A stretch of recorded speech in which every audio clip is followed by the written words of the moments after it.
Hey everybody, तो आज की इस वीडियो में हम डिस्कस करने वाले हैं क्वेश्चन बैंक को, जो कि कक्षा 12वीं अर्थशास्त्र की है। ये हमारा जो ये वीडियो है वो हमारी यूनिट 6 का सेकेंड पार्ट है। इसका यूनिट 6 का हमने पार्ट 1 अपलोड कर दिया है। अगर अभी तक आपने वो नहीं देखा है तो आप चैनल पर जाकर देख लीजिए। ये हमारी यूनिट 6 जिसका नाम है राष्ट्रीय आय और लेखांकन। इसके जो वस्तुनिष्ठ क्वेश्चन है, साथ ही इसके 2 अंक और 4 अंक के जो प्रश्न है उनका सोल्यूशन हमने अपने फर्स्ट पार्ट में दे दिया है, तो लिंक डिस्क्रिप्शन बॉक्स में आप वहाँ जाकर उसे वॉच कर सकते हैं। आज हम इस वीडियो में देखने वाले हैं अति दीर्घ उत्तरीय प्रश्न, जो कि 5 अंक के हैं। चलिए देख लेते हैं। इसमें सबसे फर्स्ट क्वेश्चन है, राष्ट्रीय आय की अवधारणाएं समझाइए। यानी कि जो हमारी नेशनल इनकम होती है वो किन किन चीज़ों से मिलकर बनती है, उसकी क्या क्या फंडामेंटल्स अवधारणाएं हैं उनको देख लेते हैं।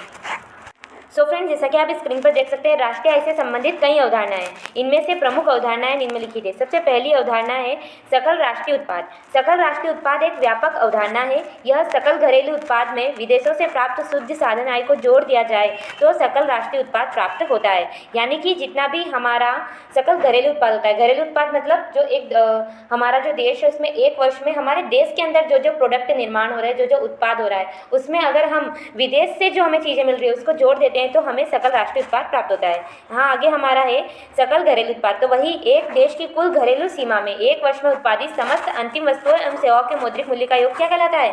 सकल घरेलू उत्पाद, जो अभी मैंने आपको समझाया। उसके बाद तीसरी अवधारणा है शुद्ध घरेलू उत्पाद। अभी हमने सकल घरेलू उत्पाद देखा, अब हम शुद्ध देखेंगे। अब जैसे कि उत्पादन की प्रक्रिया के दौरान पूंजीगत वस्तु जैसे कि फैक्ट्री, इमारत, मशीन, संयंत्र, उपकरण आदि का ह्रास होता है। इस मूल्य ह्रास की व्यवस्था कुल उत्पादन में से करनी होती है। अतः सकल घरेलू उत्पादन मूल्य में से मूल्य ह्रास को घटाने के पश्चात जो राशि शेष बचती है उसे शुद्ध घरेलू उत्पाद कहते हैं।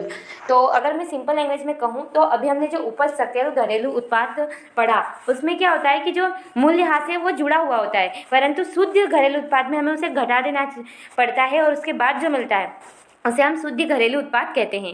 उसके बाद हमारे सामने फोर्थ है शुद्ध राष्ट्रीय उत्पाद। राष्ट्रीय उत्पाद में से जो हमारा राष्ट्रीय उत्पादन होता है, सकल राष्ट्रीय उत्पादन, उसमें से मूल्य ह्रास की राशि घटाने के बाद जो शेष बचता है वह शुद्ध राष्ट्रीय उत्पाद है। शुद्ध राष्ट्रीय उत्पाद बराबर सकल राष्ट्रीय उत्पाद माइनस मूल्य ह्रास। ओके, तो ये इसका रहेगा। उसके बाद व्यक्तिगत आय। व्यक्तिगत आय से आशय उस आय से होता है जो कि गृहस्थ व्यक्तियों को घरेलू सीमाओं में कुल मौद्रिक भुगतानों के रूप में प्राप्त होती है ना। तो एक व्यक्तिगत आय क्या होती है? जो उसे एक गृहस्थ व्यक्ति होता है उसकी जो आय होती है उसे बोलते हैं व्यक्तिगत आय। ओके, तो ये कुछ मुख्य अवधारणाएं थी राष्ट्रीय आय की। तो आप इनका स्क्रीनशॉट ले लीजिए।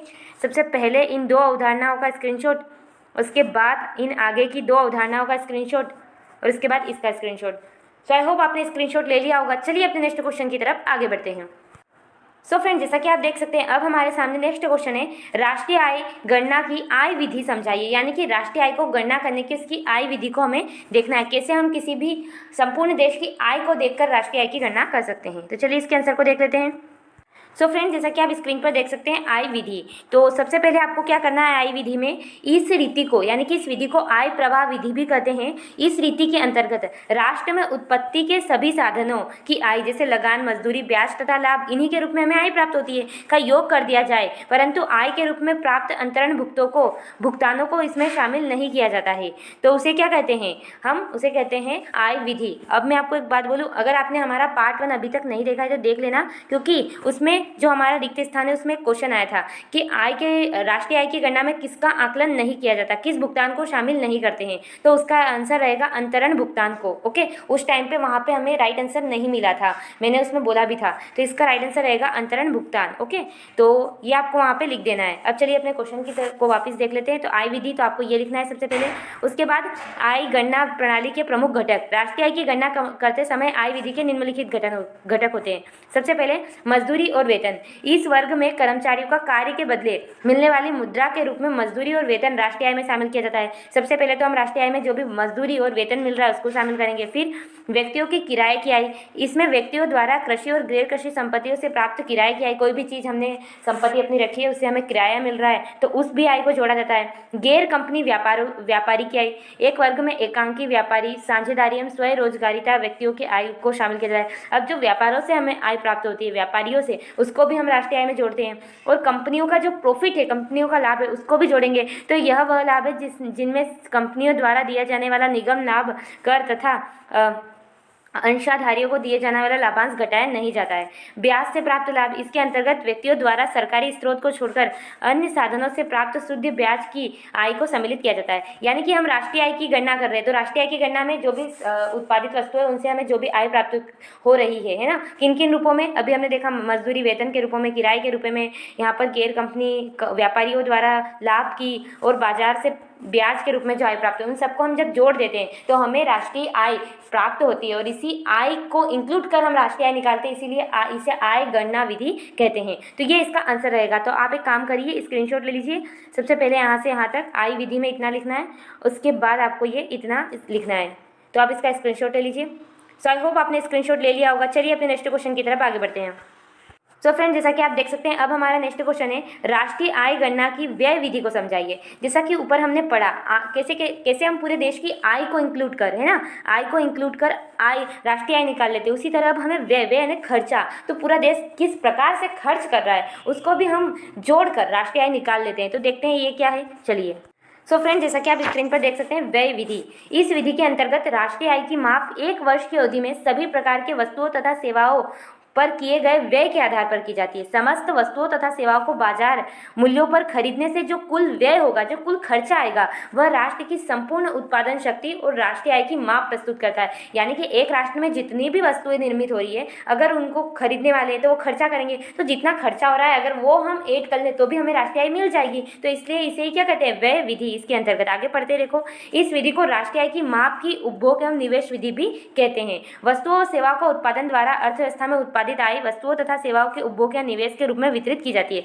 इस विधि का प्रयोग करने के लिए हमें उपभोग या निवेश से संबंधित आंकड़े एकत्र करना आवश्यक है। उपभोग यानी कि उस चीज को व्यय करके उसका दोहन करना। अतः राष्ट्रीय आय में उपभोग व्यय, कुल विनियोग व्यय, सरकारी व्यय तथा विदेशों से प्राप्त विशुद्ध आय जुड़ी होती है। यदि निर्यात को X से तथा आयात को M से प्रदर्शित करें तो राष्ट्रीय आय NI को निम्न प्रकार प्रदर्शित किया जा सकता है। यानी कि हम अगर किसी भी नेशनल इनकम निकालनी है तो उसमें हमें सबसे पहले उपभोग व्यय, फिर विनियोग व्यय, उसके बाद सरकारी व्यय और उसके बाद मूल्यह्रास, इन सब को जोड़ना है, उसमें से मूल्यह्रास को घटाना है। ओके, और फिर हमारा जो आयात निर्यात है उसको घटाना है। ओके, और फिर प्लस कर देना है जो बचता है उसे। तो उस प्रकार से हमें क्या मिल जाएगी, हमारी राष्ट्रीय आय। तो इस विधि को हम कहेंगे व्यय विधि। यानी कि सिंपल बात कहूँ तो आय को जोड़कर अगर हम राष्ट्रीय आय निकाल रहे हैं तो उसे कहेंगे आय विधि, और अगर व्यय को जोड़कर, पूरे देश के व्यय को जोड़कर अगर राष्ट्रीय आय निकाल रहे हैं तो उसे कहेंगे व्यय विधि। ओके, तो चलिए अपने नेक्स्ट क्वेश्चन की तरफ आगे बढ़ते हैं। सो फ्रेंड, जैसा कि आप देख सकते हैं, अब हमारे सामने नेक्स्ट है राष्ट्रीय आय गणना की उत्पादन वृद्धि रीति का वर्णन कीजिए। रीति का मतलब है विधि, तो उत्पादन वृद्धि विधि का वर्णन कीजिए। यानी कि अब राष्ट्रीय आय की गणना हमने आय से देख ली, व्यय से देख लिया, अब उत्पादन से। यानी कि जितना एक वर्ष में उत्पादन हो रहा है, अगर उसके मूल्य को हम जोड़ लें तो भी हमें क्या मिल जाएगी, राष्ट्रीय आय मिल जाएगी। तो इसी विधि को क्या कहेंगे, आय गणना की उत्पादन विधि। तो चलिए इसको डिटेल से एक्सप्लेनेशन के साथ देख लेते हैं। सो फ्रेंड, जैसा कि आप स्क्रीन पर देख सकते हैं, उत्पादन गणना विधि।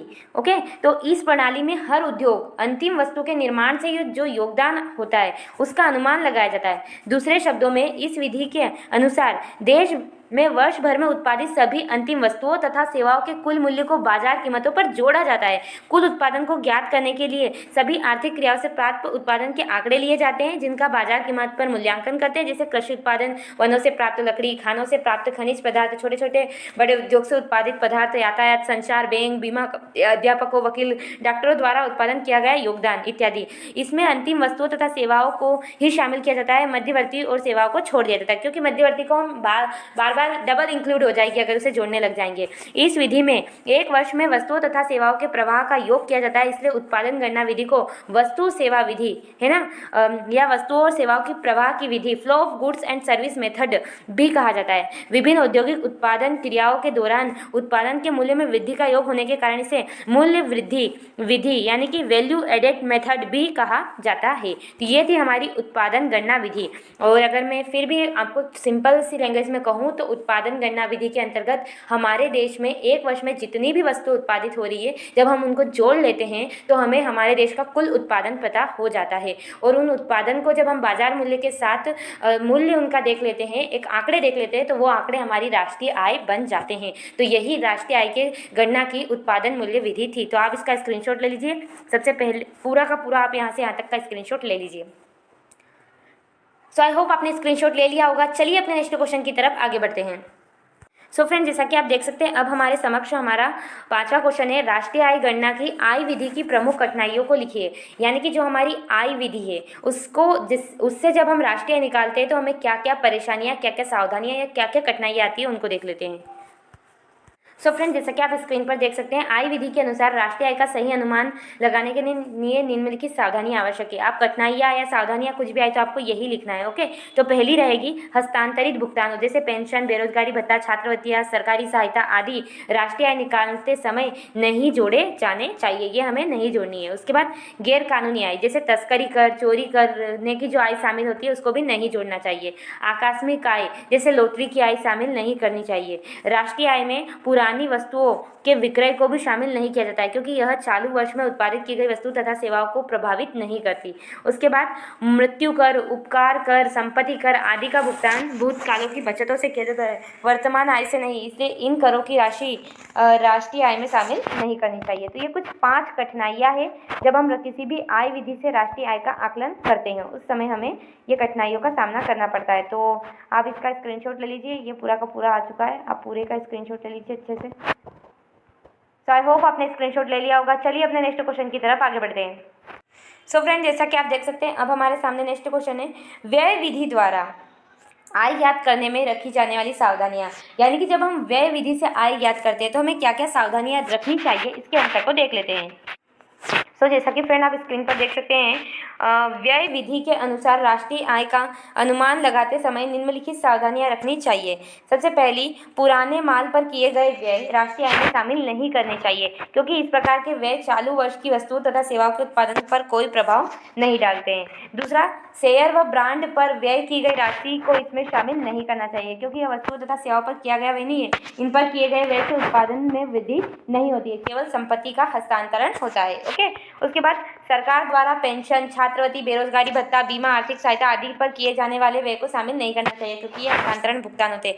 यानी कि थोड़ी थोड़ी जो आय वाली हमारी सावधानियां थी या कठिनाइयां थी, बिल्कुल उनके जैसी ही है, कुछ कुछ चीज़ों का हमें बस ध्यान रखना है। मध्यवर्ती वस्तुओं व अर्धनिर्मित वस्तुओं पर होने वाले व्यय को राष्ट्रीय आय में सम्मिलित नहीं करना चाहिए। और 5वां रहेगा हमारा, केवल अंतिम वस्तुओं तथा सेवाओं पर किए जाने वाले व्यय को ही शामिल करना चाहिए। तो थोड़ी थोड़ी क्या, मुझे तो सारे पॉइंट उसी के जैसे लग रहे हैं, बस आपको ध्यान रख क्या रखना है, आपको हर जगह व्यय शब्द का प्रयोग करना है, न कि आय का। तो ये इसकी निम्नलिखित सावधानियां रहेगी। तो आप इस पूरे आंसर का स्क्रीनशॉट ले लीजिए। सो आशा है कि आपने स्क्रीनशॉट ले लिया होगा। चलिए अपने नेक्स्ट क्वेश्चन की तरफ आगे बढ़ते हैं। सो फ्रेंड, जैसा कि आप स्क्रीन पर देख सकते हैं अब हमारा नेक्स्ट क्वेश्चन है, राष्ट्रीय आय के चक्रीय प्रवाह को समझाइए। तो चलिए इसके आंसर को देख लेते हैं। सो फ्रेंड, जैसा कि आप देख सकते हैं राष्ट्रीय आय का चक्रीय प्रवाह, किसी भी अर्थव्यवस्था की समस्त आय हर वर्ष 2 क्षेत्र को, फर्म और परिवार के बीच वर्तुल पथ पर प्रवाहमान रहती है। फर्म उत्पादन इकाइयों द्वारा पहले आय सृजित करती है, फिर परिवारों में साधन सेवाएं प्रदान करने के लिए बांटी जाती है, और अंत में परिवार द्वारा व्यय के रूप में वही आय फर्मों के पास वापस आ जाती है। तो यही आय का क्या है, चक्रीय प्रवाह। अब चक्रीय प्रवाह कैसे, यहाँ से जा रहा है और इसके पास, जैसे यहाँ से निकला इसके पास गया, वापस इसके पास से इसके पास आ गया, तो इसका मतलब क्या हुआ, यहाँ पर एक चक्रीय प्रवाह हो रहा है। देखो आप इस जो ये रेखा चित्र बना हुआ है इसके माध्यम से आप ज़्यादा अच्छे से समझ पाएंगे। जैसा कि आप यहाँ पर देख सकते हैं, सबसे पहले है हमारा व्यय, है ना, व्यय वस्तु, फर्म है एक तरफ और एक तरफ है परिवार। अब क्या हुआ, फर्म है मतलब कुछ न कुछ वस्तुओं का और सेवाओं का उत्पादन करना, तो उसके लिए वो क्या करेगी, वो मांगेगी सेवाएं परिवार से। तो परिवार ने दी फर्म को सेवाएं, है ना, फर्म को दी परिवार ने सेवाएं। तो फर्म ने क्या किया, इसका फर्म ने वस्तुएं एवं सेवाएं बनाई और परिवार को दे दी। अब परिवार ने इन चीज़ों को खरीदना चाहा, तो खरीदने के लिए परिवार ने क्या किया, इनको व्यय किया, और जैसे ही व्यय किया तो ये किसके पास चली गई, फर्म के पास चली गई, और फर्म ने जो सेवाएं इनसे ली थी उनके बदले इनको वापस अयादगी, यानी कि इनकी जो आय थी, इनका जो मेहनत थी वो दे दी। तो वापस वो पैसा परिवार के पास चला गया, परिवार ने वापस खर्च किया, फर्म के पास चला गया। तो यहाँ पे क्या हो रहा है, राष्ट्रीय आय का वर्तुल्य प्रवाह, यानी कि एक चक्रीय प्रवाह हो रहा है। तो इसी को राष्ट्रीय आय का चक्रीय प्रवाह कहते हैं। अब आपको यहाँ से थोड़ा सा जो रेखा चित्र हमने दिया है उसके डिस्क्रिप्शन लिखना है। कैसे लिखेंगे? रेखा चित्र में सबसे ऊपरी तीर जो परिवार को फर्म से जोड़ती है ना, फर्म द्वारा उत्पादित वस्तुओं तथा सेवाओं के क्रय पर परिवार के व्यय को प्रदर्शित करती है। अभी हमने देखा ये जो ऊपरी तीर है ये इसी को प्रदर्शित कर रही है, व्यय को, है ना। उसके बाद दूसरा तीर जो फर्म को परिवार से जोड़ता है, ऊपर के तीर का प्रतिरूप है, यह फर्म से परिवार की तरह प्रवाहमान वस्तुओं और सेवाओं को बतलाता है। तो जो दूसरा तीर है, जैसा कि आप यहाँ पर देख सकते हैं, ये वस्तुओं और सेवाओं को बतलाता है। उसके बाद इसी प्रकार रेखा चित्र के निचले हिस्से में नीचे का तीर जो परिवार को फर्म से जोड़ता है, परिवार द्वारा फर्म को प्रदान की गई सेवाओं को, अब ये निचले हिस्से का नीचे का तीर सेवाओं को दर्शा रहा है। उसके बाद इसके ऊपर का तीर जो फर्म को परिवार से जोड़ता है, फर्म द्वारा परिवार को उनकी सेवा के लिए दिए गए भुगतान को प्रदर्शित करता है। अब इसका जो ये वाला तीर है ये किसको, जो भुगतान किया गया है उसको प्रदर्शित कर रहा है। तो यहाँ पर क्या हो रहा है? एक चक्रीय प्रवाह हो रहा है। ओके, तो इस प्रकार यही है राष्ट्रीय आय का चक्रीय प्रवाह। तो आप इसका स्क्रीनशॉट ले लीजिए। बिल्कुल आपको ऐसा ही लिखना है, डायग्राम मतलब जो रेखा चित्र है वो बिल्कुल बनाना है। उसके बाद जो 4 पॉइंट है वो भी आपको 4 पॉइंट ऐसे ही लिखने हैं। तो आप इस चित्र का स्क्रीनशॉट ले लीजिए, उसके बाद इन चारों पॉइंट का स्क्रीनशॉट ले लीजिए, है ना। सबसे पहले इन 3 पॉइंट्स का स्क्रीनशॉट, है ना, ये 3 पॉइंट्स का स्क्रीनशॉट, उसके बाद इस 1 पॉइंट का स्क्रीनशॉट। सो आई होप आपने स्क्रीनशॉट ले लिया होगा। चलिए अपने नेक्स्ट क्वेश्चन की तरफ आगे बढ़ते हैं। सो फ्रेंड, जैसा कि आप देख सकते हैं अब हमारे समक्ष नेक्स्ट क्वेश्चन है, स्टॉक तथा प्रवाह में अंतर स्पष्ट कीजिए। यानी कि स्टॉक क्या होता है और प्रवाह क्या होता है। तो चलिए इसके आंसर को देख लेते हैं। सो फ्रेंड, जैसा कि आप स्क्रीन पर देख सकते हैं, स्टॉक और प्रवाह। स्टॉक का अर्थ किसी आर्थिक चर की वह मात्रा जिसे समय के एक निश्चित बिंदु पर मापा जाता है, और प्रवाह आर्थिक चर की वह मात्रा जिसे एक समय अंतराल में मापा जाता है। उसके बाद स्टॉक की परिभाषा किसी निश्चित समय पर की जाती है और प्रवाह की एक समय अवधि यानी कि समय की अवधि में परिभाषित किया जाता है। स्टॉक में समय तत्व नहीं होता है, यहाँ निश्चित बिंदु की बात की जाती है, और इसमें समय तत्व प्रति घंटा, प्रतिदिन, प्रति माह अथवा प्रतिवर्ष के आधार पर होता है। स्टॉक क्या है? एक स्थिर अवधारणा है। प्रवाह क्या है? एक चल अर्थात गतिशील अवधारणा है। अब स्टॉक के उदाहरण देखें तो धन, माल, टैंक में पानी, पूंजी, और आय इसका प्रवाह का देखें तो आय, माल में परिवर्तन, धारा में जल और पूंजी निर्माण। अब स्टॉक और प्रवाह में अगर आपको ये सारे अंतर लिख देना है तो 3 जो बिंदु है उनका आप स्क्रीनशॉट ले लीजिए, उसके बाद इन आगे के 2 का स्क्रीनशॉट ले लीजिए। अगर मैं आपको समझाऊं कि स्टॉक क्या है, प्रवाह, तो सिंपल लैंग्वेज में ये कि मानो आपके घर के ऊपर एक टंकी है और 2:30 पर जितना पानी है, मान लीजिए 50 लीटर, तो वो 50 लीटर पानी आपका स्टॉक है, और उसमें आपने नल खोल दिया टंकी का, तो 2:30 से 4:30 तक वो 50 लीटर पानी वहाँ से लीकेज हो रहा है। तो जो लीकेज हो रहा है ना, तो उसमें से 30 लीटर पानी लीकेज हो चुका है। तो वो जो 30 लीटर लीकेज हो चुका है इसे कहेंगे प्रवाह। प्रवाह मतलब गतिशीलता, और स्थिर यानी रुका हुआ, स्टॉक यानी रुका हुआ। तो आई होप आप समझ गए होंगे। चलिए अपने नेक्स्ट क्वेश्चन की तरफ आगे बढ़ते हैं। सो फ्रेंड, जैसा कि आप देख सकते हैं अब हमारे सामने नेक्स्ट क्वेश्चन है, मूल्यह्रास को समझाइए। मूल्यह्रास क्या है, चलिए इसको जल्दी से देख लेते हैं।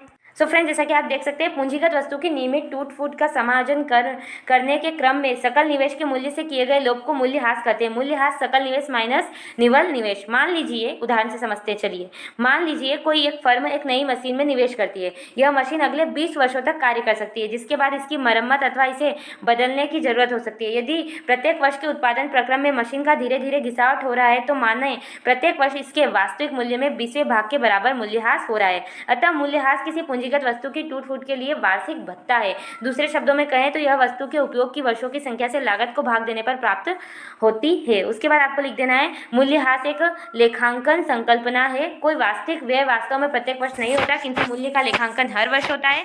मूल्यह्रास अप्रत्याशित तथा अचानक या विनाश या पूंजी के दुरुपयोग, जो कि दुर्घटना व प्राकृतिक आपदा या फिर इस तरह के अन्य परिसंपत्तियों के कारण होता है, नहीं कहा जा सकता। यानी कि अगर मैं आपको शॉर्ट में समझाऊं तो बात करेंगे आप एक मशीन की। मान लीजिए आपने एक मशीन खरीदी, आप उसका रोज इस्तेमाल कर रहे हैं, कई सालों तक इस्तेमाल कर रहे हैं ना, तो क्या होगा, रोज उसमें थोड़ी थोड़ी घिसावट आ रही है। तो जो घिसावट आ रही है तो उसके मूल्य में अगर लेखांकन के पॉइंट व्यू से देखें, इसका मतलब क्या हो रहा है, घिसावट के साथ उसके मूल्य में कमी आ रही है, तो उसी को क्या कहेंगे, मूल्यह्रास। मूल्य में कमी आना, मूल्य में गिरावट आना। सो आई होप आप समझ गए। आप स्क्रीनशॉट ले लीजिए, सबसे पहले यहाँ से यहाँ तक का स्क्रीनशॉट, उसके बाद इतना स्क्रीनशॉट, उसके बाद इतना, और इसके बाद इन 2 पॉइंट्स का। आपको इतना बड़ा आंसर लिखना पड़ेगा बिकॉज ये 5 मार्क्स का है, इसलिए, है ना। तो आप इसका स्क्रीनशॉट ले लेवे। चलिए अपने नेक्स्ट क्वेश्चन की तरफ आगे बढ़ते हैं। सो फ्रेंड, जैसा कि आप देख सकते हैं अब हमारा नेक्स्ट क्वेश्चन है, राष्ट्रीय आय का महत्व लिखिए। यानी कि हमारी नेशनल इनकम की क्या इंपॉर्टेंस है उसको हमें देखना है। तो चलिए इसके आंसर को देख लेते हैं। सो फ्रेंड, जैसा कि आप स्क्रीन पर देख सकते हैं, राष्ट्रीय आय को ज्ञात करना अनेक दृष्टिकोणों से महत्वपूर्ण है। यही कारण है कि राष्ट्रीय आय वर्तमान में समपरिष्कृत विश्लेषण पर आधारशिला है। संक्षेप में इसका महत्वपूर्ण योगदान है। पहला, आर्थिक कल्याण की माप। राष्ट्रीय आय की सहायता से किसी देश की आर्थिक कल्याण को मापा जा सकता है। वास्तव में किसी देश की राष्ट्रीय आय व उसके आर्थिक कल्याण में घनिष्ठ संबंध है। प्रोफेसर डॉक्टर मार्शल के अनुसार अन्य बातें समान रहने पर किसी देश की राष्ट्रीय आय जितनी अधिक होती है, उस देश की आर्थिक कल्याण भी उतना ही अधिक होता है। यानी कि इससे हम आर्थिक कल्याण की माप कर सकते हैं। फिर दूसरा, सरकार की नीतियों में सहायक होता है। ओके, उसके बाद आर्थिक विकास का मापदंड तय करता है ये। ओके, उसके बाद आर्थिक उन्नति का तुलनात्मक अध्ययन है और आय के वितरण का अनुमान। तो वीडियो लेंथी हो जाएगा, इसलिए मैं पूरे रीड नहीं कर रही हूँ, आप स्क्रीनशॉट ले लेवे, और अगर आपको इसका आंसर शिवलाल में भी मिल जाएगा, आप वहाँ से भी इसको देख सकते हैं। तो चलिए, आप यहाँ से यहाँ तक का स्क्रीनशॉट ले लेवे, उसके बाद आगे के इन 2 क्वेश्चन का स्क्रीनशॉट लेवे। चलिए अब नेक्स्ट क्वेश्चन की तरफ आगे बढ़ते हैं। तो फ्रेंड, जैसा कि आप स्क्रीन पर देख सकते हैं, हमारे समक्ष अब हमारा नेक्स्ट क्वेश्चन है, भारत में राष्ट्रीय आय कम होने के कारण लिखिए। ऐसा क्या कारण है कि भारत में नेशनल इनकम कम है? तो चलिए इसके आंसर को देख लेते हैं। सो फ्रेंड, जैसा कि आप स्क्रीन पर देख सकते हैं, भारत में राष्ट्रीय आय की धीमी वृद्धि के कारण या कम होने के कारण, तो सबसे पहले है जनसंख्या में वृद्धि।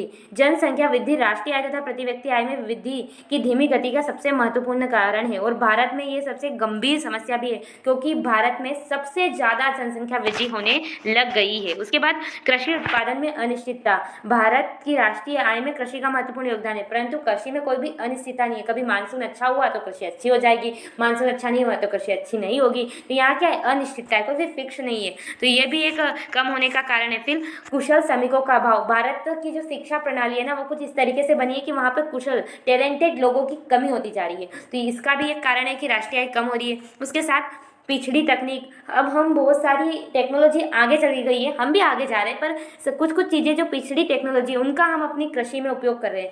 तो ये भी एक कारण है कि हमारी राष्ट्रीय आय कम होती है। उसके बाद बचत निवेश में निम्न दर, सामाजिक कारण, राजनीतिक कारण, तो ये सारे कारण हैं। आप 5 कारण लिख देंगे तो भी काम हो जाएगा। तो आप इनका स्क्रीनशॉट ले लेना, यहाँ से यहाँ तक का स्क्रीनशॉट पहले, उसके बाद इसका स्क्रीनशॉट है। और हाँ, ये भी आपको फिलहाल में अवेलेबल हो जाएगा, तो पहले आप स्क्रीनशॉट मत लेना, वहाँ से भी लिख सकते हैं। ओके, तो चलिए अपने नेक्स्ट क्वेश्चन की तरफ आगे बढ़ते हैं।